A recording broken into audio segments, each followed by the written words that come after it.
तो नमस्कार साथियों, मैं सतीश पटेल आप सभी का स्वागत करता हूं इस ज्ञान परिवेश परिवार में। तो जैसे आप लोग जानते हैं कि यह लेक्चर नंबर 3 है बायोलॉजी के सेशन का। ठीक है, जैसे आप लोग को वीडियो प्राप्त नहीं हो पा रहा था तो चलिए भाई, इस पर हम चाहते हैं कि जल्दी जल्दी जितने बच्चे भी ये सब्सक्राइब कर दें, उसके बाद इस पर लाइव क्लासेस शुरू हो जाए। ठीक है, तो बायोलॉजी की सेशन में आज पढ़ेंगे आप लघु बीजाणुधानी और गुरु बीजाणुधानी के बारे में। ठीक है, तो मैं आशा करता हूं सभी लोग लगातार हमारे साथ बने रहेंगे, वीडियो को शेयर करते रहेंगे और एकदम लगातार आप लोग बने रहे। ठीक है जी हाँ, तो सेशन का शुरुआत करते हैं इस शानदार क्वेश्चन के साथ और मैं आशा करता हूं आप सभी लोग वीडियो को शेयर कर देंगे, लाइक कर देंगे और जो भी बच्चे इस चैनल पर नए हैं भाई, चैनल को जरूर सब्सक्राइब कर देंगे। ठीक है, ऐसे डेली आप क्लासेस पढ़ दिया। स्पेशल जो ये आपका जो चैनल है केवल बायोलॉजी के लिए है। ठीक ना, स्पेशल जो चैनल है क्या है, बायोलॉजी के लिए है और क्लास 12 की तैयारी यहाँ पर तगड़ा जबरदस्त करनी है। ठीक ना, तो भाई जिनको भी करनी है ये, हाँ बिल्कुल मैं आशा करता हूँ। देखिए, और अब बात करते हैं लघु बीजाणुधानी की। किसकी बात करते हैं? लघु बीजाणुधानी की। जैसे बोला है लघु बीजाणुधानी क्या होता है, माइक्रोस्पोरेंजियम होता है। ठीक है, अब इसका मतलब क्या हुआ? ठीक है, किसको कहा जाता है ये पहले समझिए, किसको कहते हैं हम लोग। तो सीधी सी बात होती है, लघु बीजाणुधानी जो होती है पुष्पी पादपों, क्या है? पुष्पी पादपों, जिसको बोलते हैं एंजियोस्पर्म के पुंकेसर के परागकोश में पाए जाने वाले छोटे छोटे कच्छक, जिन्हें क्या कहते हैं? लघु बीजाणुधानी या सूक्ष्म बीजाणुधानी कहा जाता है। बात समझे कि नहीं समझे? जैसे आपका क्या होता है जी, आपने पौधों में देखा होगा भाई, यहाँ पौधों में ऐसे आप देखा होगा भैया, ये जो आपका जो क्या होता है, परागकोश होता है भाई। ये जो परागकोश होता है, तो परागकोश में क्या उपस्थित होता है? ये इस परागकोश में क्या उपस्थित होता है? इस परागकोश में छोटे छोटे कच्छक पाए जाते हैं। इसमें क्या होते हैं? कच्छक पाए जाते हैं। और ये जो कच्छक पाए जाते हैं, इन्हीं कच्छों को हम क्या कहते हैं? जी हाँ, लघु बीजाणुधानी कहते हैं, या हम क्या कहते हैं भैया? इसको कहते हैं सूक्ष्म बीजाणुधानी। मतलब उसमें कहने का मतलब परागकण, समझ गए ना? जो परागकण होता है, परागकोश के अंदर क्या होता है? परागकण। अभी देख पा रहे हैं यहाँ पे, देखिए ये आपको दिखाई दे रहा है। देखिए यहाँ पर आपको स्क्रीन पर दिखाए गए हैं। जी हाँ, मैं आशा करता हूँ आप समझ गए। ये आपको जो स्क्रीन पर दिखाया गया आने वाला, ये जो दिख रहा है क्या है? ये छोटे छोटे अति सूक्ष्म होते हैं। ठीक ना, बहुत ही छोटे होते हैं। ठीक है, और यही होते हैं क्या? परागकण। क्या होते हैं? परागकण। और ये परागकण किसके अंदर होता है? ये परागकण परागकोश के अंदर होता है और परागकोश में 4 कोश होते हैं। ठीक ना, 4 कक्षक होते हैं और चारों कक्षक में क्या होते हैं? ये परागकण पाए जाते हैं। अब बोला गया है बनते हैं जो आगे चलकर परागकण में विकसित होते हैं। ये आगे चल के क्या होते हैं? जी हाँ, ये छोटे छोटे जो कण होते हैं ये आगे चल के क्या होते हैं? परागकण। क्या बनते हैं? परागकण में विकसित होते हैं। तो आई होप आप लोग वीडियो को जी हाँ, आप लोग को समझ पा रहे होंगे। तो मैं आशा ही करता हूं कि आप लोग एक बार वीडियो को शेयर कर देंगे, लाइक कर देंगे और चैनल पर जो भी भाई बंधु हमारे साथ लगातार हमारे चैनल को सब्सक्राइब करके घंटी बजा लीजिएगा। ठीक है, तो देखिए भाई, ये जो हमारा चैनल है, इस चैनल पर आपको स्पेशल बायोलॉजी का ही क्लास मिलेगा। ठीक है, इसके अलावा आपको दूसरा क्लास आपको नहीं मिलेगा। बाकी अगर वो क्लास करना है तो मेरा एक दूसरा चैनल है माई ज्ञानपुर, उस चैनल पर जाइए, वहां से आपको बिल्कुल आपको केमिस्ट्री की, फिजिक्स की, ठीक है, हिंदी की, इंग्लिश की सभी क्लासेस आपको वहां से प्रोवाइड हो जाएगी। ओके डियर्स, तो चलिए समझ रहे हैं ना? तो ये होता है। अब देखिए इसमें क्या होता है, यह इसके परागकण होंगे। अब इसमें देखिए किसके अंदर इसका अलग अलग पॉइंट है। ठीक है, चलो इसको बता, संरचना बारे में बात करते हैं। चलिए हम संरचना की बात करते हैं, ध्यान दीजिएगा। हम इसकी संरचना की बात करते हैं। अगर संरचना की हम बात करते हैं तो बात समझिएगा। ठीक है, इसकी संरचना क्या होती है और मैं आशा करता हूं आप सभी को ये क्लास बहुत ही अच्छा लग रहा होगा, बेहतरीन लगेगा और शानदार लगेगा। तो लगातार हमारे साथ लोग बने रहिएगा, वीडियो को भी शेयर कर लीजिएगा और लगातार हमारे साथ बने भी रहिएगा। ठीक है, चलिए इसके 4 परत होते हैं। क्या होते हैं? इसके लघु बीजाणुधानी की भित्ति, देखिए धानियां होती है, 4 लघु बीजाणुधानियां होती हैं। ये 4 परतें होती हैं। कितने परतें होती हैं? 4 परतें होती हैं। बात समझे ना? हम इसमें 4 परतें होती हैं। तो मैं आशा करता हूं, देखिए ये आपको दिख रही है लघु बीजाणुधानी, ये जो लघु बीजाणुधानी आपको दिख रही है, ठीक ना, इसमें 4 परतें होती है। चलिए आपको हम बता देते हैं कौन कौन परतें होते हैं। ठीक है, जो सबसे होता है जी एपी ढगा, 4 परत। पहला जो परत होता है एपीडर्मिस। क्या होता है? एपी, जी हाँ, एपीडर्मिस कर लीजिएगा, एपीडर्मिस होती है। एपीडर्मिस एक होती है, एपीडर्मिस। पहला परत का नाम होता है एपीडर्मिस। ध्यान दीजिएगा कहां पे है, देखो एपी जो डर्मिस होता है, ठीक है, ये सबसे ऊपर वाला परत होता है, समझ रहे ना? एपीडर्मस, ठीक है। एपिडर्मिस जो होता है ये आपका सबसे ऊपर वाला परत, देख रहे हैं ना, ये आपका सबसे जो ऊपर वाला परत होता है इसको क्या कहते हैं, एपिडर्मिस। क्या बोलते हैं, एपिडर्मिस होता है। यह बाहरी, सबसे बाहरी परत क्या होता है, सबसे बाहरी परत होता है। जी हाँ, नोट करते रहिएगा, सबसे बाहरी परत, सबसे बाहरी परत, बाहरी परत, सबसे बाहरी परत को क्या कहते हैं, सबसे बाहरी परत को हम एपिडर्मिस कहते हैं। क्या कहते हैं, एपिडर्मिस कहते हैं। और क्या होता है भैया, यह क्या करता है, इसका काम होता है अंदर के भागों को सुरक्षात्मक कार्य, यह क्या करता है, सुरक्षात्मक, क्या करता है, क्या होता है, सुरक्षात्मक, सुरक्षात्मक कार्य होता है। इसका कार्य क्या होता है, सुरक्षा करने का काम करता है, यानी अंदर के जितने भी पार्ट होते हैं उनको क्या करता है, बचाने का काम करता है। ये कौन सा होता है, ये होता है सबसे बाहरी परत, ठीक है ना, जिसको बोलते हैं एपिडर्मिस। क्या बोलते हैं, एपिडर्मिस। दूसरा क्या होता है, एंडोथियम। क्या होता है, एंडोथिसियम, इसको कहते हैं एंडोथोसियम। क्या बोलते हैं, दूसरा पॉइंट लिखिए, जी हाँ, दूसरा पॉइंट लिखिए, जो दूसरा टाइप का क्या होता है, एंडो, क्या होता है, एंडोथिसियम। क्या होता है, एंडोथिसियम, थीसियम, एंडोथोसियम होता है। अब देखिए, ये जो एंडोथोसियम होता है ये क्या होता है, ये दूसरा पार्ट, ध्यान दीजिएगा, ये आपका दूसरा पार्ट होता है। देखिए ये वाला पार्ट देख रहे हैं ना, ये वाला दूसरा पार्ट, सुनिएगा मेरी बातों को गौर से समझना भाई, गौर से समझोगे तो समझ जाएंगे, ठीक ना। ये इसका दूसरा पार्ट देख रहे हैं यहाँ पे, ये वाला, जी ये वाला देख रहे हैं ना, ये वाला पार्ट, ये इसको कहते हैं क्या, अंतरस्थिसियम कहते हैं, या इसको क्या कहेंगे हम, एंडोथोसियम। क्या बोलते हैं, एंडोथोसियम, इसका हिंदी होता है अंतस्थिसियम। ये हो जाएगा, यानी दूसरा पार्ट, ये इसका दूसरा पार्ट देख रहे हैं ना, ये वाला दूसरा पार्ट, ये वाला दूसरा पार्ट देख रहे हैं ना, ये इसका जो दूसरा पार्ट होता है इसी को बोलते हैं क्या, एंडोथोसियम। ठीक है, तो मैं आशा करता हूं आप सभी को समझ आ रहा है, यानी इसको कहेंगे हम दूसरा परत। क्या होता है यह, दूसरी परत, ठीक है ना, दूसरी परत होता है। ओके डियर्स, अब देखिए इसके बारे में सुनिएगा जी। इससे गाढ़ी कोशिका भित्ति होती है जो पारा कोशिका होने पर, हाँ इसकी क्या होती है, इसमें गाढ़ी क्या होती है, गाढ़ी कोशिका, हाँ इसमें क्या होती है, गाढ़ी कोशिका, इसमें क्या होती है, गाढ़ी कोशिका भित्ति होती है। गाढ़ी कोशिका क्या होती है, गाढ़ी कोशिका भित्ति होती है। गाढ़ी कोशिका क्या होती है, भित्ति होती है, समझ रहा ना। गाढ़ी कोशिका क्या होती है, भित्ति होती है, जो क्या काम करता है, जी हाँ, इसका काम क्या होता है, पराकोष के परिपक्व, क्या होता है, पराकोष के, ध्यान दीजिएगा, पराकोष के, पराग क्या होता है, पराकोष के परिपक्व, पराकोष के परिपक्व को फटने क्या करता है भाई, पराकोष जो होता ना जी, पराकोष के परिपक्व होने क्या था, पराकोष के परिपक्व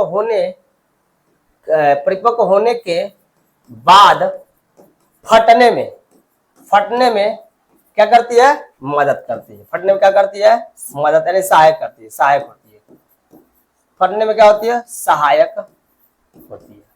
बात समझिएगा, होती है। कहने का मतलब क्या होता है, जो परागकोष होता है, परागकोष क्या होता है, परिपक्व बनता है।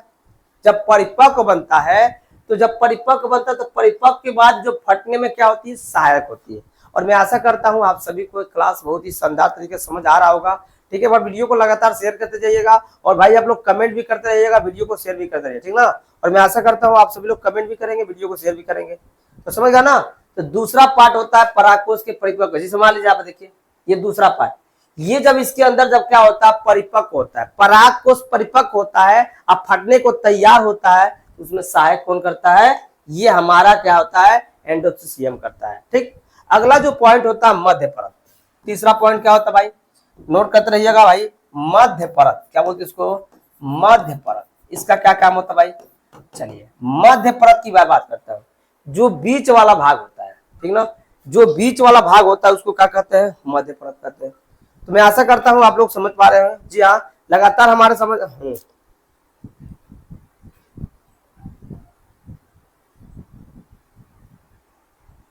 देखिए इसमें क्या है, सुनिएगा, ये आपको दिखा रहा है, यहाँ पर जो दिख रहा है वाला परत, देखो ये बीच वाला परत नहीं दिख रहा है ना, ये वाला, ये जो बीच वाला परत देख रहा है ना, ये वाला बीच वाला परत, यही जो परत होता है इसी को कहते हैं मध्य परत। क्या कहते हैं? मध्य परत। और इस मध्य परत का काम क्या होता है? इस मध्य परत का क्या काम होता है?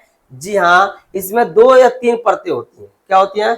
इसमें लिखिएगा, इसमें क्या होती है? 2 या 3 परतें होती हैं। 2 या 3 परतें होती है। ठीक है, 2 या 3 परतें होती हैं। अब इसका काम क्या होता है बताइए? इसका काम क्या होता है? पराग कण के परिपक्व होने तक, ठीक है, क्या होती है? यह परत अस्थायी होती है। क्या होती है? यह परत क्या होती है? अस्थायी होती है। यह अस्थायी होती है। ठीक है, अस्थायी होती है। और पराग कण क्या होता है? पराग कण के परिपक्व होने से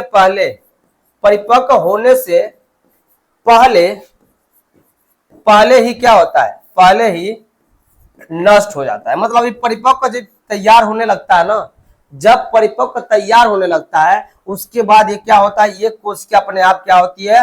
नष्ट हो जाती है। क्या होती है? नष्ट हो जाती है। ठीक है ना, समझ रहा ना? ये होती है परत। देखो ये भाई, इसके अंदर क्या होता है? परागकण होता है। और जब परागकण क्या होता है, देखो ये देख रहा ना, आप देखिए मध्य परत है, यही मध्य परत है, ध्यान दीजिएगा। इसमें 2 या 3 परतें होती हैं। ये 2 या 3 परतें होती हैं। ठीक, ये मध्य परत है, 1 2 3 परतें, दिख रहा है ना? 2 या 3 परतें होंगी। जैसे क्या होगा, जब इसके अंदर जो परागकण है जब तैयार होने लगता है, समझ रहा ना, ये जब तैयार होने लगता है तो तैयार होने के बाद क्या होता है? धीरे धीरे क्या होता है? अपने आप क्या होता है? यह मध्य परत क्या होता है? नष्ट हो जाता है। समझ रहा ना? यानी मध्य परत क्या होती है? ये दिख रहा है ना, मध्य परत 2 या 3 परतें होती हैं। और जैसे ही क्या होता है? परागकण परिपक्व होने लगता है, उससे पहले ही क्या होता है? यह क्या होती है? मध्य परत नष्ट हो जाती है। क्या होती है? मध्य परत क्या होती है?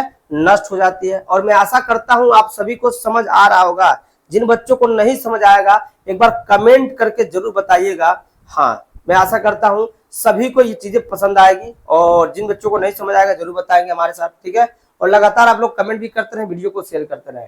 और मैं आशा करता हूं आप सभी लोग लगातार यहाँ से बने रहेंगे। ठीक है, चलिए अब मैं आपको बताता हूँ, ध्यान दीजिएगा। ठीक, अब इसके अगले, हाँ, मध्य परत के बाद क्या आता है? मध्य परत के बाद आता है टेपिटम। क्या होता है? मध्य परत के बाद क्या आता है? टेपिटम। टेपिटम भैया, टेपिटम क्या होता है भाई? ये वाला देखो, टेपिटम इसके अंदरूनी वाला भाग देख रहे हो ना, ये वाला भाग देखो, यहां से ये वाला भाग देख रहे हो, ये वाला भाग, ये जो भाग आपको दिख रहा है ना, इसी को कहते हैं टेपिटम। क्या कहते हैं इसको? टेपिटम कहा जाता है। दिख रहा है ना, ये टेपिटम है। और ये अंदरूनी भाग क्या होता है? यह क्या होता है? सबसे अंदरूनी परत। यह सबसे अंदरूनी परत, लिख लीजिएगा भाई। यह सबसे क्या होता है? यह सबसे अंदरूनी, क्या भाई? यह सबसे क्या होता है? अंदरूनी भाग होता है। क्या होता है? यह सबसे अंदरूनी क्या होता है भाई? यह सबसे क्या होता है? अंदरूनी भाग होता है। ऐसे लिखिए, अंदरूनी, यह अंदरूनी परत है। क्या है? अंदरूनी परत है। यह सबसे अंदरूनी परत है। ठीक है, ये पहला पॉइंट लिख लीजिएगा, सबसे अंदरूनी परत होता है। और इसका काम क्या होता है? यह पोषण प्रदान करती है। यह क्या करती है भैया? देखो, यही परत क्या करती है? यही परत पोषण प्रदान करती है। यही परत क्या करती है? पोषण प्रदान करती है। जी हाँ, पोषण प्रदान करती है। ओके डियर्स, अगला जो पॉइंट आप लोग का नोट करते रहिएगा, वीडियो को शेयर करते रहिएगा। परागकण के बाह्य भित्ति बनाने वाले, हाँ, परागकण के क्या होता है? परागकण, जो परागकण होता है, परागकण के बाह्य भित्ति, परागकण के बाह्य भित्ति, जो परागकण में क्या होता है? बाह्य भित्ति होती है। समझिएगा, जो परागकण में क्या होती है? बाह्य भित्ति होती है। उसी भित्ति को क्या करना है? जी हाँ, उसी भित्ति को क्या करते हैं जी? उसी भित्ति बनाने में स्पोरुलिन के निर्माण में सहायक होता है। इसी भित्ति को बनाने में, जी हाँ जी, सभी लोग कमेंट भी करते रहे, वीडियो को शेयर करते रहे। भित्ति को बनाने में स्पोरुलिन क्या होता है? स्पोरोलेनिन क्या होता है? लेनिन, हाँ, में क्या है बनाने, स्पोरुलिन होता है ना, स्पोरुलिन के निर्माण में क्या होता है, देखिए भित्ति बनाने में, बनाने वाले, भित्ति बनाने वाले, सुनिएगा भित्ति बनाने वाले, आप हो जाएगा भित्ति बनाने वाले स्पोरुलिन के निर्माण में, स्पोरुलिन के निर्माण में क्या होता है, सहायक होता है, सहायक क्या होता है, होता है। तो आशा करता हूं आप सभी को समझ आ रहा होगा। जिन बच्चों को नहीं समझ आ रहा है कमेंट जरूर करते रहे, वीडियो को शेयर करते रहे। और देखिए भाई इसका शॉर्ट स्क्रीन आप ले लीजिए, एक बार शॉर्ट स्क्रीन लीजिए। हम आशा करते हैं आप लोग शॉर्ट स्क्रीन जल्दी लीजिएगा और सभी लोग लगातार हमारे साथ बने भी जाइएगा, ठीक ना, और लगातार बने रहिए तभी आपको समझ आएगी।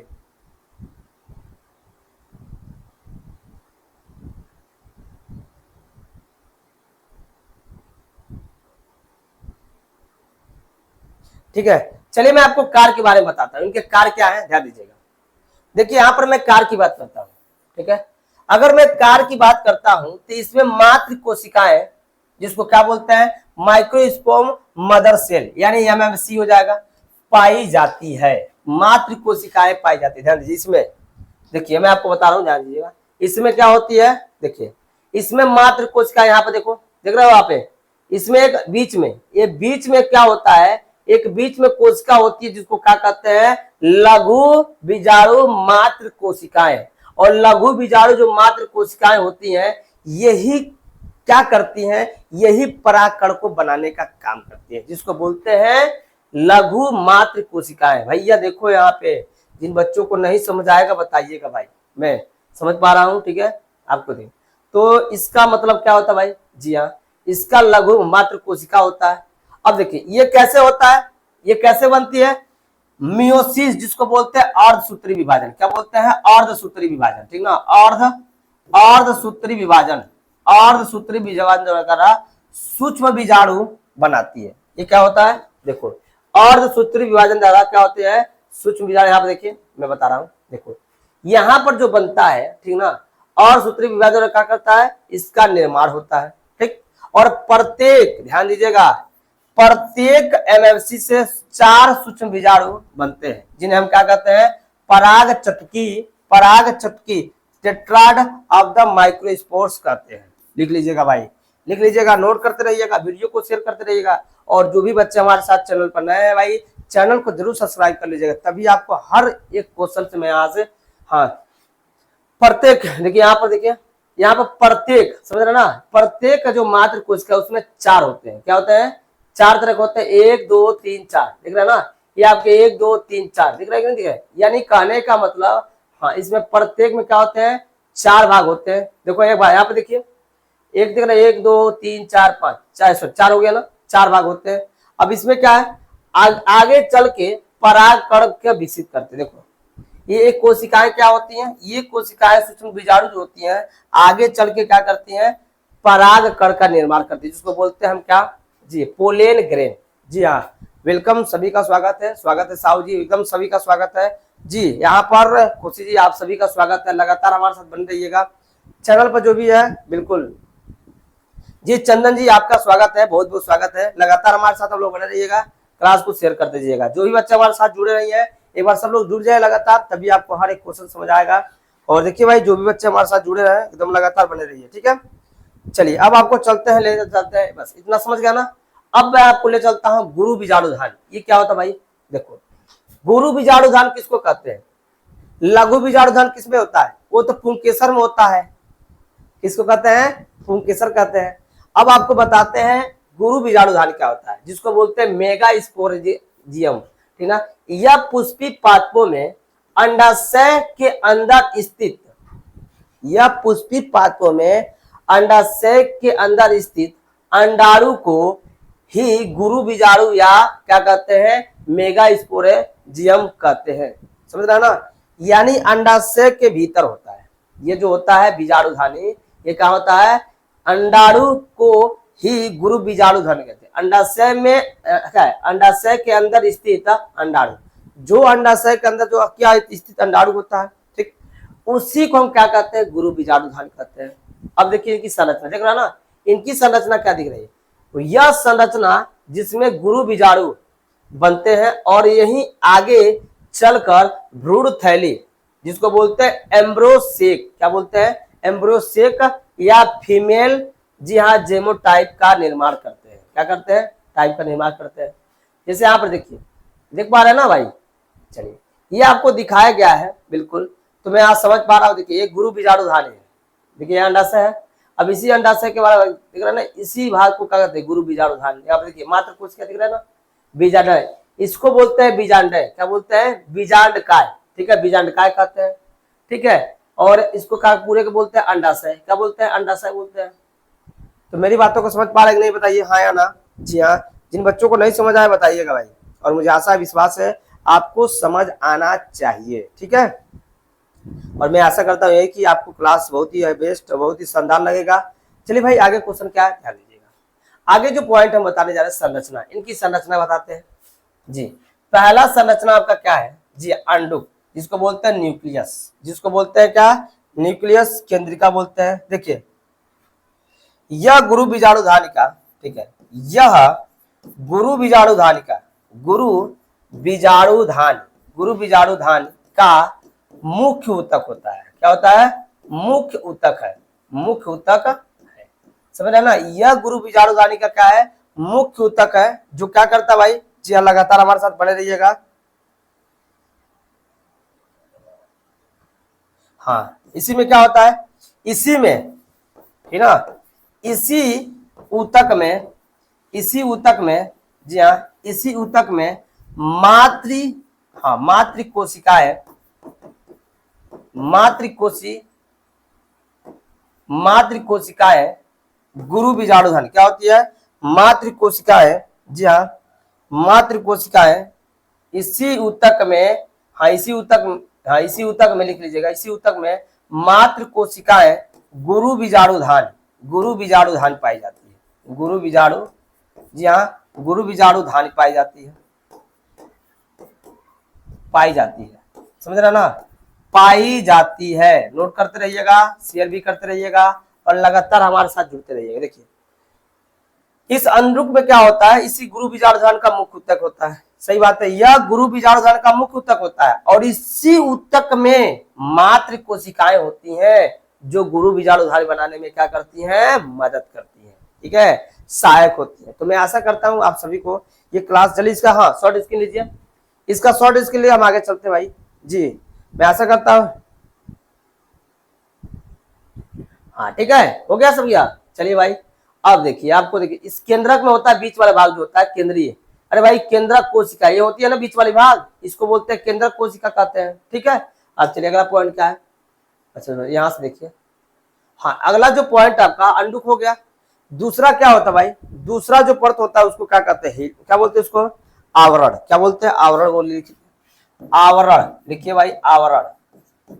ठीक ना? जी हाँ, ये जो आवरण होता है, परत होता है, इसका क्या काम होता है? न्यूक्लियस को ढकने वाली परत, ये क्या होती है? यानी कहने का मतलब, हाँ, अंडुक क्या हो जाएगा? अंडुक को ढकने वाली परत, ढकने, अंडुक को ढकने वाली, ढकने वाली परत, अंडुक को ढकने वाली परत, ठीक ना? अंडुक को ढकने वाली परत को ही क्या कहते हैं? परत को ही क्या कहा जाता है? आवरण कहा जाता है। क्या कहते हैं? आवरण कहते हैं।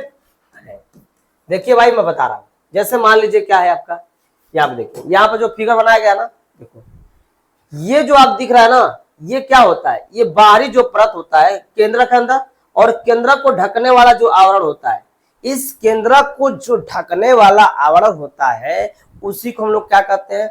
उसी को हम लोग क्या कहते हैं बताइए? उसी को कहा जाता है क्या? आवरण कहा जाता है। ठीक है, ढकने वाला परत को क्या कहते हैं? आवरण कहते हैं। तो आशा मैं करता हूं आप सभी को क्लास समझ आ रहा होगा। एक बार सभी लोग वीडियो को शेयर कर लीजिएगा, और जो भी भाई बंधु चैनल पर नए भाई, चैनल को सब्सक्राइब कर लें। ठीक है,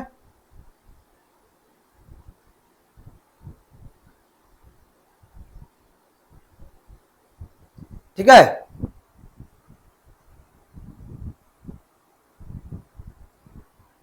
ठीक है।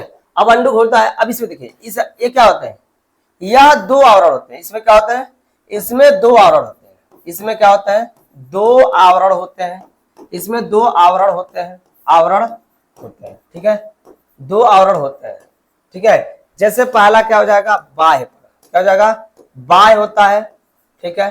और दूसरा क्या होता है भाई, दूसरा होता है आंतरिक, क्या हो जाएगा, आंतरिक हो जाएगा, आंतरिक क्या हो जाएगा, आंतरिक हो जाएगा। दो आवरण होते हैं इसमें, दो आवरण, एक बाहर का होता है, एक अंदर का होता है, दो आवरण होते हैं, ठीक है, दो आवरणों से ढके होते हैं, ठीक। अब इसमें क्या होता है भाई, बात समझिएगा, ठीक है।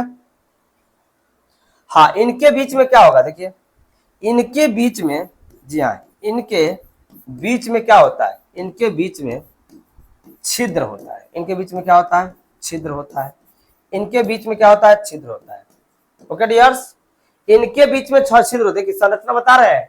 हाँ, तो आवरण जो होता है, दूसरा पॉइंट आवरण, क्या होता है, इसमें दो आवरण होते हैं, बाह्य होता है, आंतरिक होता है, और इनके बीच में क्या होता है, छिद्र होता है। जैसे यहाँ पर देखिए, यहाँ मैं फिगर में आपको बताना चाहूंगा, देखिए ये फिगर में आपको मैं बनाना चाहूंगा, देखिए ये फिगर आपको दिख रहा है, और इस फिगर में आपको क्या दिख रहा है, यहाँ पर क्या दिख रहा है भाई, यहाँ पर देखिए छिद्र दिख रहा है क्या, बिल्कुल यहाँ पर देख रहा है छिद्र दिख रहा है ना, प्रत्येक में छिद्र होता है, ठीक ना। यानी कहने का मतलब होता है, यहाँ पे सीधी सी बात होती है। हाँ, अब अगला जो पॉइंट इसमें सुनिएगा, अगला जो पॉइंट है, जी इसको नोट कर लीजिए, पहले इसको नोट करिए भाई।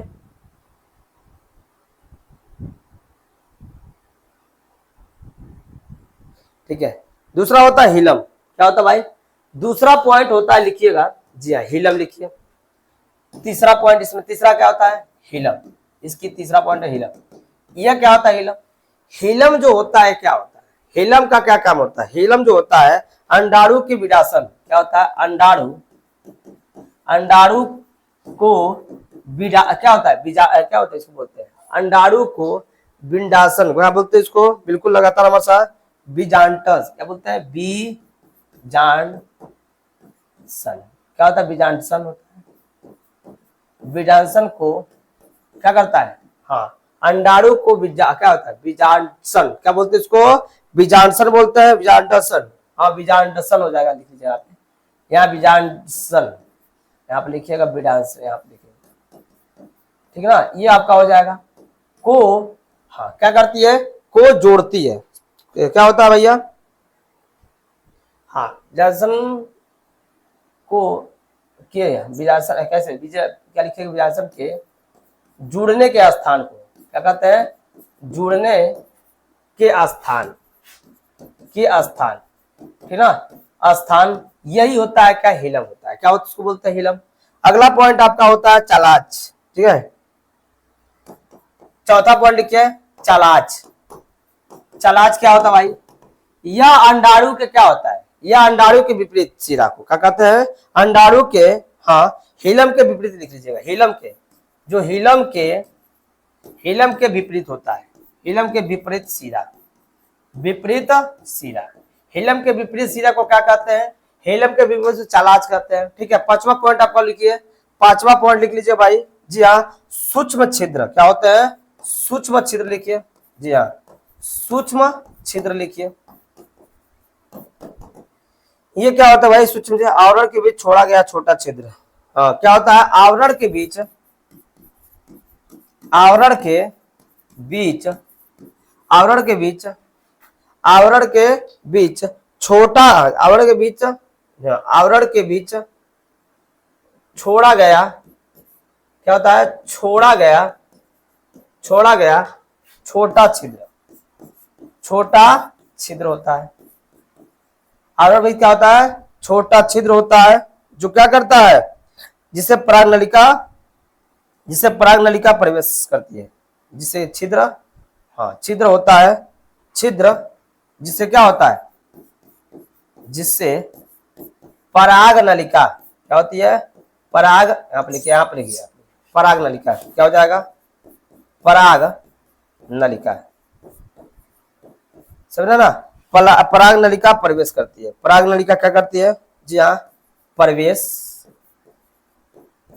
करती है। देखिए यहाँ पर मैं बता रहा हूँ, ध्यान दीजिएगा, जिससे क्या होता है, पराग नलिका प्रवेश करती है। यहाँ पर देखिए, यहाँ पर मैं आपको जो बता रहा हूँ ध्यान दीजिएगा, मेरी बात समझिएगा, ये आपको जो पॉइंट दिख रहा है ना, बिल्कुल मैं आशा करता हूँ आपको, देखिए ये आपका जो हिलम है, ध्यान दीजिएगा, कहने का मतलब क्या होता है, नीचे होता है, देखिए नीचे होता है ना, ये नीचे आपका क्या होता है, ये खुला रहता है, ठीक है, और ये किसको ला जोड़ती है, यह जो होती है किससे जोड़ती है, ला के पराग नलिका से जोड़ने का काम करती है, जो हिलम होता है, ठीक ना, इसमें छिद्र होता है जो क्या करती है, परागनलिका से क्या करती है, ये छिद्र होती है। ठीक है, अगले पॉइंट देखिए, तो मैं आशा करता हूं आप सभी को पॉइंट समझ आ रहा होगा। ठीक है, अब इसकी विकास कैसी होती है, देखिए यहाँ विकास की मैं बात करता हूं, तो विकास इसका क्या आता है, यानी न्यू सेल्स की एक कोशिका गुरु बीजाणु मात्र कोशिका बन जाती है। देखो इसमें क्या होता है, ये इसमें जो होता है, जो केंद्रक होता है, ये केंद्रक क्या होता है, ये केंद्रक इसमें क्या होती है, कोशिका बनती है जो गुरु बीजाणु मात्र कोशिका बन जाती है। और गुरु बीजाणु 4 बीजाणु होते हैं, क्या होती है, मियोसिस से अर्धसूत्री जिसको बोलते हैं, अर्धसूत्री क्या बोलते हैं, अर्धसूत्री, ठीक ना, अर्धसूत्री से 4 गुरु बीजाणु बनाती है। और इसके बाद इसमें प्राय 3 विघटित हो जाती है, मतलब 3 खत्म हो जाती है, बनाती है तो 4, बनाती है तो कितना, 4। देखिए यहाँ पे ये बना है, ठीक है, ये 4 बना है, बनाती है 4, लेकिन 3 क्या होती है, 3 नष्ट हो जाती है। और उसमें एक क्या होता है, एक जीवित होता है, एक जीवित होता है। और यही जीवित मेगास्पोर कई बार माइटोटिक विभाजन करके भ्रूण थैली क्या करता है, निर्माण करता है। ठीक ना, भ्रूण थैली क्या करता है, बनाने का काम करता है। समझ रहा ना, तो इस तरह से इसकी क्या होती है, संरचना होती है। तो आई होप आप लोग को समझ आ रहा होगा। एक बार सभी लोग वीडियो को शेयर कर दें, लाइक कर देंगे, और चैनल पर जो भी भाई बच्चे हैं एक बार चैनल को सब्सक्राइब नहीं किया है तो कर लीजिएगा। ठीक है, तो समझ आया ना, क्या करना है, मतलब यह जीवित मेगास्पोर कई बार माइटोटिक विभाजन करते हैं। हाँ, 3 कोश कैसे बनेगी, 3 गुरु 4 को बनेंगे, लेकिन 4 को में से 3 को क्या खत्म हो जाते हैं, और उसमें से केवल एक जीवित रह जाता है। उसमें से क्या होता है, एक जीवित होता है। और भाई आप लोग कमेंट भी करते रहिएगा, वीडियो को शेयर भी करते रहिएगा, और जो भी बच्चे जिनको भी नहीं समझ आएगा एक बार जरूर कमेंट करके, जी हाँ, वीडियो को शेयर करके जरूर बताइएगा भाई। और मैं आशा करता हूँ आप सभी को ये वीडियो जरूर पसंद आएगी। तो चलिए भाई, यहाँ पे इसमें आगे पॉइंट है कार्य बात है, फंक्शन ऑफ द मेगास्पोरिंग, इसके कार्य की बात कर लेते हैं। जी हाँ, अगर कार्य की बात करते हैं तो पहला पॉइंट का है गुरु बीजाणु का निर्माण। इसका कार्य क्या होता है, इसका कार्य होता है गुरु बीजाणु का निर्माण, ये होता है। हाँ, इसमें कार्य क्या होगा, निर्माण होता है, गुरु बीजाणु का निर्माण होता है। ठीक, दूसरा जो पॉइंट है, ठीक है, दूसरा पॉइंट क्या है, भ्रूण थैली का विकास। हाँ, यहाँ पर क्या होती है, भ्रूण थैली का विकास होता है। हाँ, भ्रूण थैली का विकास, हाँ, विकास हो जाएगा। ठीक, इसके बाद क्या होता है, तीसरा पॉइंट देखिए। हाँ, इसका तीसरा कार्य क्या हो जाएगा, अंडाणु का निर्माण करना। जी हाँ, अंडाणु का निर्माण करना, क्या होना, अंडाणु का निर्माण करना। भैया अंडाणु का निर्माण होगा ना, अंडाणु का निर्माण करना, जिससे क्या होता है, निषेचन, जिससे निषेचन के बाद बीज का निर्माण होता है। जी जी, लगातार बने रहिए आप लोग हमारे साथ। अंडाणु का निर्माण करना, जिससे निषेचन के बाद क्या होता है, जिससे निषेचन के बाद क्या होता है, जिससे क्या होता है, निषेचन के बाद। ठीक ना, निषेचन के बाद क्या होता है, निषेचन के बाद बीज का निर्माण, निषेचन के बाद क्या होता है, बीज का निर्माण होता है। हाँ, ये अंडाणु का निर्माण होता है, और निर्माण होने के बाद क्या होता है, बीज का निर्माण होता है। इस तरह से क्या होता है, इनका कार्य होता है। तो आई होप आप लोग को ये क्लास समझ आ रहा होगा। जिन बच्चों को नहीं समझ आएगा जरूर कमेंट करके जरूर बताइएगा। हाँ, मैं आशा करता हूँ आप सभी को समझ आए। तो देखिए ये क्लास जो मैं बता रहा हूँ, ये जो चैनल है ज्ञान परिवेश, इस ज्ञान परिवेश में आप सभी का बिल्कुल बहुत बहुत स्वागत है। सभी को धन्यवाद जुड़ने के लिए, जितने भी लोग जुड़े हैं हमारे साथ सभी को धन्यवाद। ऐसे ही आप लोग जुड़ते रहिए, प्यार बनाते रहिए, ठीक है। और विश्वास रखिए कि आपको क्लास बिल्कुल डेली मिलेगी, रेगुलर मिलेगी। बस थोड़ा सा क्लास में इस पर लाइव जब चालू हो जाएगा इस पे, तो हम चाहेंगे बिल्कुल लगातार आपको मिलता रहेगा, ठीक है। तो आशा करूंगा है कि आप सभी लोग लगातार हमारे साथ जुड़ते रहिए, वीडियो को शेयर करते रहिएगा। और चैनल पर जो भी हमारे साथ नए हैं भाई, चैनल से जुड़े नहीं है, वे लोग जुड़ जाएं। तो मिलते हैं कल नए सेशन में, नए वीडियो में। तो इसका नया चैप्टर, हाँ, नया पॉइंट लेके, तब तक के लिए सभी साथियों को बहुत बहुत, ठीक है, धन्यवाद जुड़ने के लिए। तो एक बार प्लीज चैनल को सब्सक्राइब कर घंटी बजा दीजिए।